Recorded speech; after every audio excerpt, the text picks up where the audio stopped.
around you. Two people can work the exact same hours in the same city, making the same money, yet 10 years later, one is trapped in debt while the other is building a financial empire. Why? The truth is, wealth is not a number in a bank account. Wealth is a state of mind. The rich don't just have more money, they think differently about money. Today, we are uncovering the psychology of wealth. Difference number one, the poor buy liabilities thinking they are assets. The rich buy assets that pay for their luxuries. Average people work hard to buy things that lose value, like cars, clothes, and tech. The wealthy invest first in cash-flowing assets, stocks, real estate, and businesses. They make their money work for them. Second, the poor trade time for money.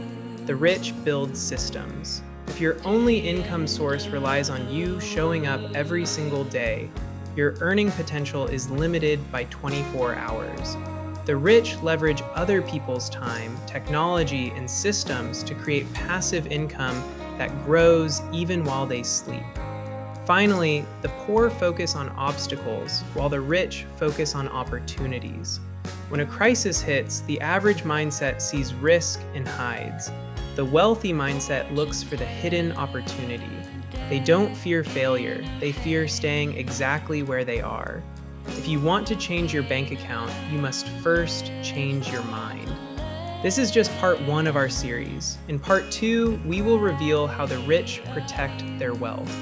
Hit that subscribe button, drop a comment with your thoughts, and start thinking like the wealthy today. But how do you actually break free from the matrix and start thinking like the rich?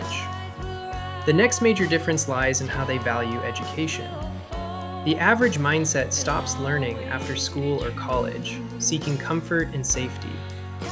The wealthy mindset knows that school only teaches you how to be a good employee. True wealth requires self-education. The rich read books, attend seminars, and constantly upgrade their financial intelligence. They invest in their greatest asset, their mind. Furthermore, the wealthy understand the power of networking. There is a famous saying, "Your network is your net worth." While average people hang out with people who complain about the economy, the rich surround themselves with dreamers, doers, and action takers. They talk about ideas, investments, and future trends, not people or gossip. To build a financial empire, you must stop looking for excuses and start taking calculated risks. True financial freedom belongs to those who dare to step out of their comfort zone. If you are ready to make that shift, let us know in the comments. This is just the beginning of your financial journey. Subscribe now, and we will see you in part two.